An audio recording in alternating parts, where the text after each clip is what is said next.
last night. Ugly. Yeah, it was. I mean, all the football in New York's been ugly this year. And the baseball, too, for that matter. Oh, bad year, for the Chris. most part, Right. I mean, actually, basketball's been the best lately. And that's really nothing to write home about, right? No, but basketball by far than the other sports, at least this year. The Mets and Yankees, high expectations. Both didn't make the playoffs. Jets and Giants off to terrible starts. And that's all. What are they, 1-7 between them? No, they each won one game, right? Wow. Didn't the Giants win one? Oh, no, I'm sorry, 2-6. You're 2-6, 2-6, right. yeah. All right, but let's talk about last night. Seattle goes into MetLife Stadium and drills the New York Giants 24-3. And Daniel Jones, the story of the night, because, yeah, he wasn't good. He was 27 for 34. That's actually good, but he only had 203 yards, no touchdowns, 2 picks, a fumble. And Rob, you ready for this? He was sacked 10 times. 10 times, and there were actually 11 sacks from Seattle overall, but 10 against Daniel Jones. And Rob, it is a mess in New York, not only because, as we said, they're 1-3. They've been blown out in their 3 losses. And we're getting blown out in their 1 win against the hapless Arizona Cardinals. But they came back to win that in the second half. But it's also terrible, Rob, because in the offseason, the Giants gave Daniel Jones a 4-year, $160 million contract. The only saving grace is that only 2 years and about $85 million or so is guaranteed. So they're only stuck with him this year and next year. But, you know, after that, there's, of course, the cap hit. So it was just a terrible decision all the way around. And, Rob, you and I said this from the get-go. This ain't no second guess, please. No, it's not. Not a response to last night. But go ahead, Rob, and have at Danny Dimes and the New York Giants. I mean, in the voice of the late, great Dennis Green, he is what we knew he was, Chris, right? He is what we thought he was. He was. Right? No, he is. Yeah. Like all of the stuff that you're watching, we've seen before. The turnovers, and I know he had kind of cut down last year. Last year it was bad. Right, was manageable, but he's had, Chris, the turnover issues. He's just not that, and especially if you don't have a running game to help him, Chris. But Saquon Barkley, like Charlie Weiss was on. He said, he functions when Saquon's in the lineup. Yes, it is a different ball game, and I'm not surprised whatsoever. We all blinked and batted our eyes, Chris. How did they break him off that much money thinking, because they're paying for the position, not for the player. They pay for the position as a starting quarterback in the NFL. They can't justify $40 million for a guy who had 15 touchdowns in 17 games last year, who only threw over 300 yards a couple times against some of the worst defenses in the league. This is who he is. Anybody who thinks, and I know Greg Jennings played in the NFL, and I respect all of that, but he's wrong, and I get it. Well, he dropped it to top 20. Oh, did he drop the top 20 finally? He was on First Things First today, and he dropped it in the top 20. But you get my point is, Chris, I just never top 10. Like where? No. Never. And then there was conversation. What was the conversation in New York that he was better than Dak Prescott? Did you hear that?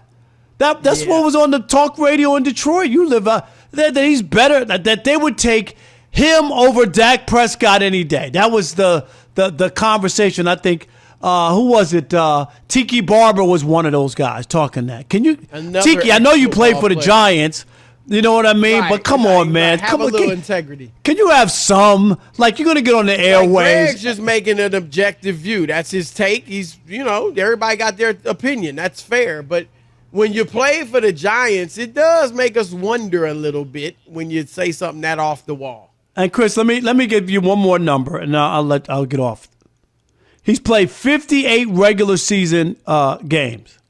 In those 58 games, he has 64 turnovers. I mean, more turnovers than a bakery. Can we stop? What you don't want your quarterback to do is turn the football over. That's what you don't want him to do. And he obviously is doing it more than any other player at that position. And, Rob, a few things. One, last night, because I know we got listeners saying, hold up. He was running for his life. Yes, and he was. And he was. He is not the only one to blame. I don't even know if he's most to blame. Brian Dable, you don't get off scot-free. I know you were a good coach last year. You did a really good job. You deserve to be coach of the year, all that. But your team looks wholly unprepared at the start of these games. All four. Y'all look like y'all rolling out there like, oh, they're running that play? We didn't know they had that type of scheme. Oh, that's the type of coverage they're playing? We're shocked. Like what are y'all doing? Not to mention the offensive line, which was woeful to say the least. And I don't put the majority of the blame or all of it or most of it maybe on Daniel Jones last night, but I will say this, Rob. As bad as things were last night, when the Giants were down 14-3 with a minute left in the third quarter, and they had marched down into the red zone inside the 10-yard line, and Daniel Jones throws that pick six, 97 yards, terrible pass. That is where it is on Daniel Jones and Daniel Jones alone. Thank you. You were in position there, Chris. Yes. I actually thought they were going to have a chance to win as they were marching. And that killed all the momentum, made it 21-3. And, Rob, it was a freaking flood from that point on. I mean, every time Jones dropped back, he was under duress after that. Well, also at that point, Chris, they can't run the ball. They're down. They got to pass, right? And then the other thing, Devin Weatherspoon, Chris, Devon, I should say, Weatherspoon, that's the one who had the pick six, said after the game about Jones, quote, "We knew he liked to stare down his first target.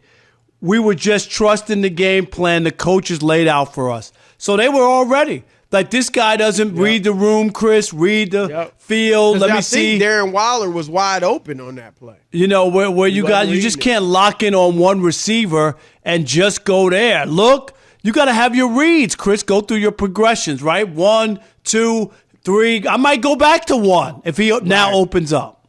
That's why Dable threw the tablet when he was talking. He was showing him there. Waller was wide open. I just thought he was mad that his internet wasn't working. I just thought. Nothing, Alex? The other thing is this, Rob. Nah. Okay. Look, and I said this yesterday about Zach Wilson. Look, New York, slow down. New York, have a drink of water. Take a breath. Zach Wilson did not prove Sunday night that he's a franchise quarterback. What he did was earn another look. What he did was buy himself some time to see if he could potentially be that guy. And that New York is all Daniel Jones did last year. That's it. It was his fourth year. He showed you, maybe. And what you should have done was franchised him. And again, this is no second guess. Rob and I were saying this before he was signed. Franchise tag Daniel Jones and give him one more tryout year, prove it year. And Rob signed Saquon Barkley to the long-term deal. Now I get their running backs aren't getting paid. And there's a lot of great running backs out there, and I get it that you can get one on the cheap. But here's the deal. Rob, and Saquon's hurt, and he's had injury issues, so I get all that.